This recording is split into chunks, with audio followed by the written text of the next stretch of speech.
안녕하세요. 저는 마음만은 아직 청춘인 61세 남자입니다. 허투루 먹은 것 같은 나이가 뭐 그리 대단한지 자식들은 이번 제 생일에 5만 원짜리로 만든 환갑 케이크를 내밀며 지금처럼 건강하시라며 축하해줬어요. 사회초년생인 아이들이 고생해서 번 돈을 제가 이리 쓰는 걸 보니 한편으로는 짠하면서도 두 남매가 어른이 된 것 같아 기특하기도 하더군요. 젊은 시절 지독하게도 방황하던 절 믿고 기다려준 아내의 얼굴을 보니 저 때문에 많이 늙은 것 같아 미안한 마음에 손을 지그시 잡아주었어요. 돌이켜 생각해보면 제 인생의 가장 큰 행운은 아내인 것 같네요. 10대 때 저의 집은 동네에서 소문난 부잣집이었습니다. 학교를 다녀오는 길에는 항상 어머니를 대신해 유모가 마중 나왔고 집을 보살펴주는 어른들이 상주하셨죠.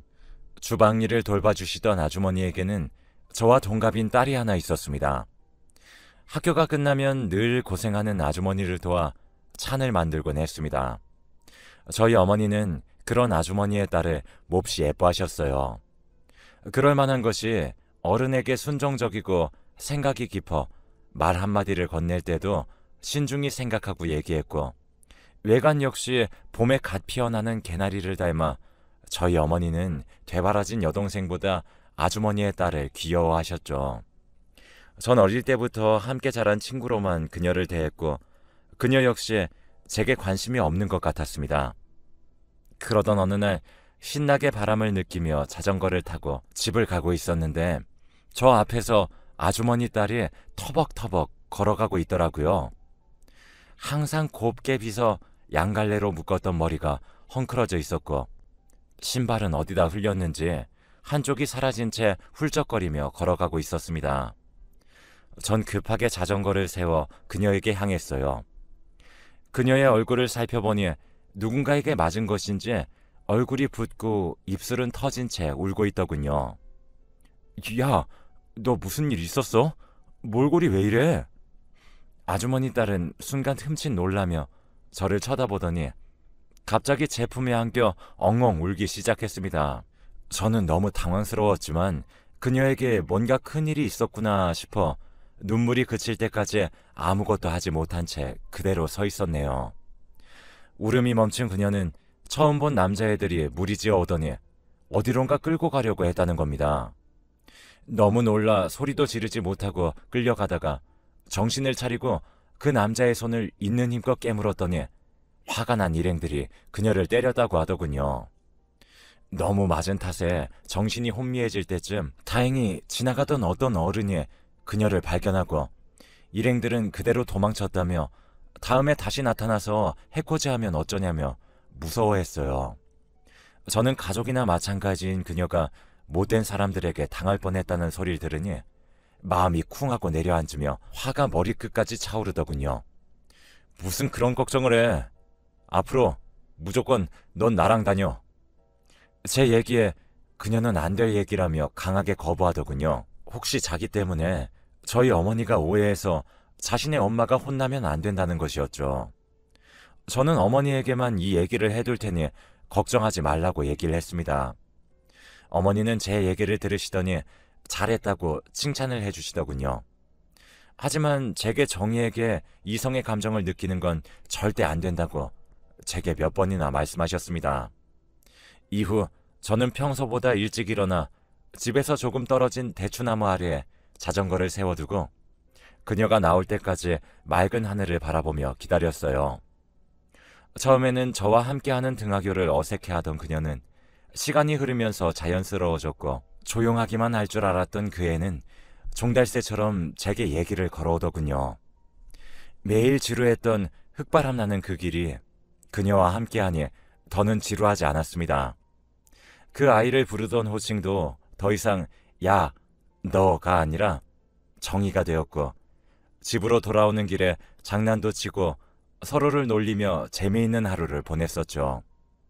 그렇게 저와 정이는 가까워지고 있었습니다. 정이는 자연스럽게 제 마음속에 들어왔죠. 아마 제 어머니는 제가 정이를 마음에 품은 것을 어느 정도 눈치채셨나 보더라고요. 어느 날부터 정희의 어머니와 정희가 보이지 않았어요. 너무 놀라 어머니께 뛰어들어가 자초지종을 따져 물었더니 저보고 이유를 알 거라고 생각한다며 더 이상 그 아이를 궁금해하지 말라며 저를 나무라셨어요. 아무래도 제 마음을 눈치채셨던 어머니가 모녀를 내쫓은 것 같더군요. 전 매우 미안하고 화가 났지만 그렇다고 어머니에게 대들 수 없어 마음을 삭히며 나왔습니다. 제 방에 들어와 정의를 지켜주지 못한 것을 한탄하며 이불을 뒤집어 쓰고 펑펑 울었어요. 학교에 가면 꼭 사과를 해야겠다 생각했는데 이미 정의는 전학 처리가 된 이후였죠. 그렇게 저는 사과 한마디 건네지 못하고 정의와 헤어지게 되었습니다. 정의를 그렇게 보낸 벌을 받은 걸까요? 이후에 새로 들어온 아주머니는 아주 젊었고 고왔는데 그런 아주머니를 눈여겨보던 아버지가 어머니 몰래 만나기 시작하셨습니다. 그 사실을 알면 어머니가 괴로워하실 것 같아 형제들에게 입단속을 했고 철없던 막내 여동생까지 몸이 약한 어머니가 쓰러지실까봐 화를 내면서도 입을 닫더군요. 그런데 어머니는 이미 알고 계셨는지 하루가 다르게 말라갔고 어느 순간 식사마저 거부하더니 50이 되지 않은 나이에 저희 곁을 떠나셨습니다. 어머니의 상을 치르고 반년도 되지 않아 아버지는 그 아줌마와 재혼을 하셨어요. 저희 형제들은 공부를 핑계 삼아 서울에 상경하기로 했고 그렇게 정든 고향을 떠나 새로운 곳에서 서로를 의지하며 살아가게 되었죠. 다행인지 아버지는 저에게 형제를 잘 보살피라며 매달 넉넉한 금액을 보내주셨고 어색하던 서울 생활에도 익숙해져 갔습니다. 그런데 어느 순간부터 한 번도 늦지 않게 보내주시던 생활비가 늦어지기 시작했고 아버지에게 보낸 편지의 답이 돌아오지 않아 답답한 마음에 고향을 향했어요. 오랜만에 당도한 고향은 늘 정겨웠고 익숙한 대문을 밀며 크게 아버지를 불렀죠. 그런데 제 목소리를 듣고 나온 사람은 처음 보는 사람이었습니다. 당황스러운 마음에 마을 어르신들께 여쭈어 아버지를 찾았는데 아버지는 곧 쓰러질 것 같은 초가집에서 멍하니 하늘만을 바라보고 계시더라고요. 알고 보니 재혼을 한 그 여자는 처음부터 아버지의 돈을 노리고 접근했고 아버지가 방심한 틈을 타 모든 재산을 팔고 도망갔다는 겁니다. 하루 사이에 모든 것을 잃은 아버지는 충격을 받고 쓰러지셨다가 겨우 정신을 차리셨고 평판이 좋던 아버지를 가엾게 여긴 마을 어른들이 주인 없는 집을 내어주셨다고 하시더군요. 그 여자 때문에 어머니가 돌아가셨을 때도 전 아버지에게 싫은 내색 한번 하지 못한 못난 장남이었는데 이리 모든 것을 잃은 아버지를 보면서 화가 치밀어 올랐어요. 젊은 여자한테 빠져서 몸이 약한 어머니를 그리 보내셨으면 잘 사셨어야죠. 이 사실을 동생들이 알면 반응이 어떨까요? 아버지, 정말 너무 실망스럽습니다. 쌓였던 말들을 두서없이 내뱉고 난 뒤에 아버지를 보니 고개를 푹 숙인 채 눈물을 흘리고 계시더군요. 순간 제가 너무 지나친 것 같아 아차하는 마음이 들었지만 미워하는 마음 역시 가시질 않아 너무 혼란스러웠어요.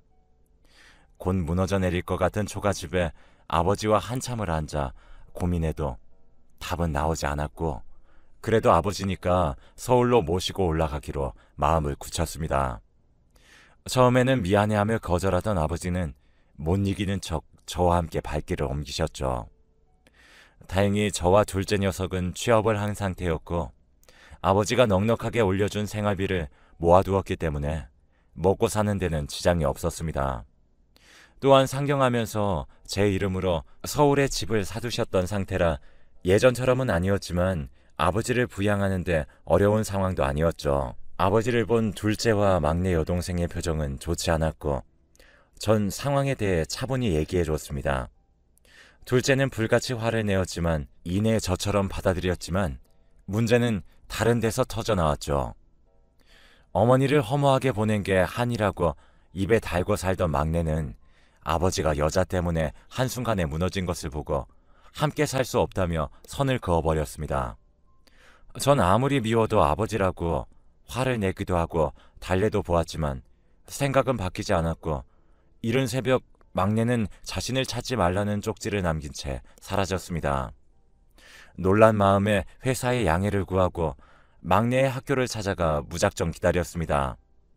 다행스럽게도 막내는 학교에 있었고 근처 다방에서 오랜 시간 대화를 나누게 되었어요.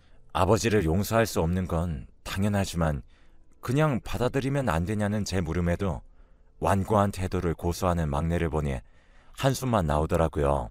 저는 양복 안주머니에서 봉투를 꺼내 막내에게 건네주며 돈이 필요하면 꼭 얘기하라고 신신당부를 했습니다. 이렇게 막내의 독립을 허락하게 될 줄 꿈에도 생각하지 않았지만 나이 드신 아버지를 길거리로 내몰 순 없기에 무너지는 가슴을 부여잡으며 떨어지지 않는 발걸음을 돌렸습니다. 평온했던 내 가족이 일이 망가지니 정신이 없더군요. 집으로 가기 위해 버스를 타고 창을 멍하니 바라보고 있는데 누군가 제 어깨를 톡톡 쳤습니다. 신경이 잔뜩 날카로워 신경질적인 표정으로 위를 바라보았는데 버스 안내양이 맑은 웃음을 지으며 저를 바라보고 있더군요. 한눈에 알아볼 수 있었어요. 오래전에 헤어진 정이라는 것을요. 정이는 곧 교대할 것이라며 시간에 여유가 있으면 밥이라도 먹자고 제게 권했고, 오랜만에 본 그녀가 반가워서인지 무거웠던 마음의 무게가 조금은 가벼워졌습니다. 정희는 쫓기듯 서울로 올라와 어머니와 터전을 다시 잡았고, 학교에 다닐 여유가 없어 공장을 다니다가 좋은 기회에 버스 안내원으로 취업했다며 그동안 무탈했는지 제게 물어보더군요. 저는 망가진 저희 집 사정을 말하는 게 너무 창피해서 잘 지낸다고 둘러댔습니다. 맑은 모습의 정의를 보고 있으니 한편으로는 미안하면서도 보내고 싶지 않더라고요. 정의도 저와 마음이 통했는지 저희는 다음 약속을 잡았고 몇 차례 만나면서 자연스럽게 연인 사이가 되었고 자연스럽게 결혼 얘기를 하는 사이가 되었어요. 결혼 얘기를 하는 사이가 되니 더는 그녀에게 집 사정을 숨길 수 없어 모든 것을 털어놓았는데 처음엔 당황하더니 이내 고생 많았겠다며 제 손을 잡아주더라고요. 그 작은 손이 얼마나 미덥고 좋은지 한참을 그렇게 말없이 서로의 얼굴만을 바라보았네요. 저희의 행복을 시샘하는지 운명은 또 저를 고통의 바닥으로 밀어넣을 궁리를 하더라고요. 늦은 밤이 되도록 둘째가 들어오지 않아 걱정하던 중 병원에서 전화가 걸려왔습니다. 작업 도중 컨테이너 벨트에 둘째가 끼었다는 충격적인 소식에 전 한달음에 병원으로 향했어요. 그 자리에서 숨을 거둔 둘째는 시신조차 온전치 않았고 전 충격이 너무 커 그 자리에서 실신을 하고 말았죠. 눈을 떠보니 아버지와 정희가 절 바라보고 있었고 저 대신 둘째의 일을 수습하고 있었다면서 곧 막내가 도착하니 정신 똑바로 잡고 있어야 한다며 신신당부를 하더군요. 이내 도착한 막내는 아버지를 보더니 엄마도 죽이더니 결국에 아들까지 죽이니 속이 시원하냐며 가슴속에만 품고 있었던 말을 쏟아냈어요. 사실 저도 차마 그런 막내를 말릴 수는 없었습니다. 아버지는 막내의 모진 소리를 들으며 그저 멍한 눈으로 병원 벽을 쳐다보고 있을 뿐이었죠. 그렇게 둘째를 떠나보내고 막내는 더 이상 자신을 찾지 말라며 사라져버렸습니다. 처음부터 끝까지 저와 아버지를 보살피던 정희는 마음을 먹었는지 결혼식도 필요 없다며 그냥 살림을 합치자고 먼저 얘기를 권해주더군요. 혼자서 아버지를 모시는 것이 벅차고 기댈 곳이 없던 전 정희의 말이 그저 고마웠습니다. 결혼 허락을 받기 위해 아주머니를 찾아간 그날 전 대문 앞에서 소금 한 바가지를 뒤집어 쓰고 욕을 한 사발 먹었어요. 그러나 그 마음을 전 정말 이해가 잘 되었기에 그저 죄송하다는 말만 되뇌일 뿐이었습니다. 수차례 찾아가 보았지만 완강하게 결혼을 반대하셨고 정희는 시간이 지나면 다 해결될 거라며 엄마의 허락은 나중에 받자고 하더라고요. 저 때문에 엄마와의 인연을 잠시 접겠다는 정희에게 체면이 서지 않았습니다. 하지만 하루라도 정희와 함께 살고 싶은 마음에 못 이기는 척 그녀의 이야기를 받아들였죠. 처음에는 정희를 고맙게 생각하고 예뻐해 주시던 아버지는 1년 정도 지나니 정희를 하녀 부리듯이 타박하셨고 입맛이 맞지 않는 밥상을 가지고 들어오면 엎어버리곤 하셨습니다. 전 아버지에게 정희를 하대하지 말라 강하게 얘기했더니 여자 잘못 만나서 효자가 변했다며 동네가 떠나가듯 소리를 지르시더군요. 착하기만 한 정희는 자신이 좀 더 잘하면 되니 아버지 심기를 건드리지 말라며 저를 타일렀지만 저는 정희가 부엌에서 조용히 눈물을 훔치는 모습을 보았기 때문에 도저히 그냥 넘어갈 수 없었어요. 나이가 들수록 고약해지시는 아버지를 붙잡고 자꾸 이러시면 저 역시 떠나겠다고 으름장을 놓으니 그제야 행동이 점잖아지시더라고요. 회사의 중요한 문서를 깜빡 두고 나온 것을 알고 부랴부랴 집으로 돌아갔더니 도저히 믿을 수 없는 일이 제 눈앞에 펼쳐지고 있었습니다. 연락을 끊었던 막내가 집에 와 있었고 정희는 무릎을 꿇고 하염없이 빌고 있었거든요. 그 모습을 본 저는 화가 나서 무슨 일로 온 거냐며 재차 물었더니 막내가 어이없는 표정으로 저를 바라보더군요. 내 집에 찾아온 게 뭐 큰 죄야? 아니, 우리 집에서 음식이나 만들던 계집애가 오빠랑 결혼한 거 말이야. 나는 신경 안 쓰는데 돈 좀 달라니까 안 된다잖아. 오빠, 나 돈 좀 줘. 막내는 연락을 끊고 지내는 동안 많이 바뀌어 있더라고요. 전 화를 내며 동생을 내쫓았고 퇴근 후에 얘기를 좀 하자며 아무한테도 문을 열어주지 말라고 신신당부를 했죠. 집에 돌아와 정희와 얘기를 해보니 막내는 인연을 끊은 뒤 유흥업소를 다녔다고 하더라고요. 유흥업소를 다니면서 한 남자를 만났는데 그 사람이 변변찮은 사람이었나 보더라고요. 그런 식으로 여러 남자를 전전하며 살다가 결국 돈이 다 떨어져서 집을 찾아와서 돈을 요구했던 것이라고 합니다. 정희는 아버지를 모시고 사는 형편이라 여유가 없다며 좋게 얘기를 했지만 막내는 계집종이 말을 듣지 않는다며 제가 출근한 사이에 매일 찾아와 괴롭혔다고 합니다. 망가진 막내의 삶은 충격적이었지만 제 삶이 망가지는 것이 더 무서워 아무도 모르는 저녁에 아버지를 모시고 회사 근처로 이사했습니다. 이후 막내와는 완전히 연락이 끊겼고 인생의 허망함을 느끼던 도중에 큰딸이 태어났습니다. 선물같이 찾아온 큰딸은 집안 공기를 바꾸어 주었고 큰딸을 안고 처가댁을 방문하니 장모님은 한숨을 쉬며 저희에게 곁을 내주었습니다. 또한 저 모르게 꾸준히 아내를 괴롭히던 아버지도 딸이 태어나니 그동안 미안했다며 큰 붕어를 잡아 고아주셨고 이렇게 다시 행복해지나 했습니다. 평온한 일요일 점심에 갑자기 경찰서에서 전화가 걸려왔습니다. 막내가 죽은 지 일주일이나 지났는데 가족과 연락이 되지 않아 이제야 연락을 줬다는 겁니다. 막내는 결국 옳지 못한 생활을 이어나가다 지나가는 남자와 시비가 붙어 맞아 죽었다고 합니다. 막내를 죽인 범인은 부잣집 아들이었고 교묘하게 법을 피해 무혐의로 풀려났습니다. 막내까지 죽고 나니 모든 것이 부질없고 그 아이의 죽음이 제 탓인 것 같아 괴로웠어요. 맨정신으로는 버티기 힘들어서 퇴근하면 매일 술을 퍼마셨고 지나가는 사람과 시비가 자주 붙어 경찰서에서 자주 밤을 지새웠습니다. 불량스러운 생활이 지속되니 10년 넘게 다닌 회사에서도 잘리게 되었고 전 정신을 차리지 못한 채로 더욱 술에 빠져들었습니다. 이 와중에 둘째 아들이 태어났고 아버지는 애들을 생각해서라도 정신을 차려야 된다며 다그치셨는데 전 아버지 인생이나 잘 살라며 내가 이렇게 망한 인생 사는 건 누구 보고 배웠겠냐며 술에 취한 상태로 아버지께 욕설을 퍼부었죠. 이후 전 질 나쁜 친구들과 어울렸고 집도 나가버렸습니다. 그렇게 1년이 지나갈 즈음 길거리에서 장모님을 만나게 되었어요. 한없이 믿기만 할 사위에게 욕설을 퍼부어도 할 말이 없을 텐데 장모님은 오히려 저를 꼭 안아주시면서 네 잘못이 아니라며 등을 쓰다듬어 주시더라고요.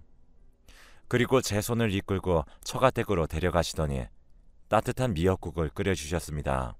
우리 사위, 어릴 때 내가 끓여준 소고기 미역국을 2그릇이나 싹싹 비우던 게 기억나서 내가 살아보니 참 세상에 내 마음처럼 되지 않을 때가 참 많더라고.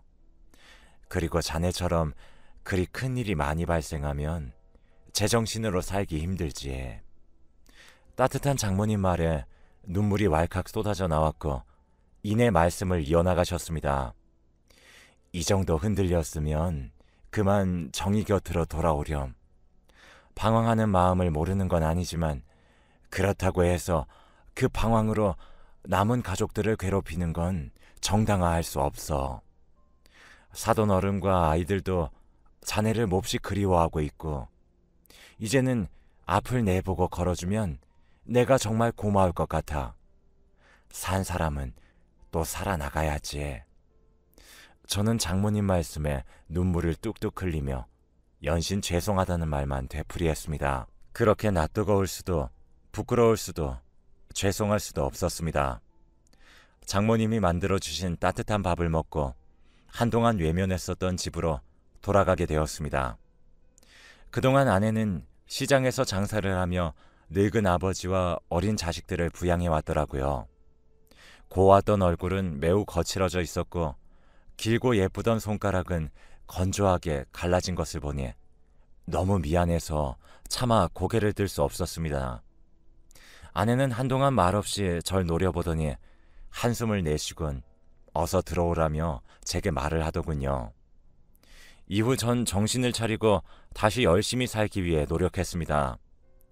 작은 직장에 들어가서 열심히 일을 했는데 운이 좋게도 그 회사가 무섭게 성장하기 시작했고 시간이 흐른 지금은 회사의 임원 중 한 사람이 되었어요. 지금은 안정적으로 살고 있고 화목한 가정을 유지하고 있습니다. 정의의 공이 가장 크죠. 이번 환갑 선물로 아이들이 저희 결혼 사진이 없는 것을 알고 리마인드 웨딩을 찍어서 정의에게 드레스를 입혀주더군요. 아빠인 저보다 훨씬 나은 제 자식들입니다. 정의의 한박 웃음을 보니 어찌나 미안하던지 시간이 지나 삶을 되돌아보니 한창 예쁘고 젊은 나이에 고생만 시킨 아내에 대한 미안한 감정이 더욱 앞서네요. 앞으로는 꽃길만을 걸을 수 있도록 제가 정의만의 돌다리가 되어줘야겠습니다. 제 이야기는 여기까지입니다.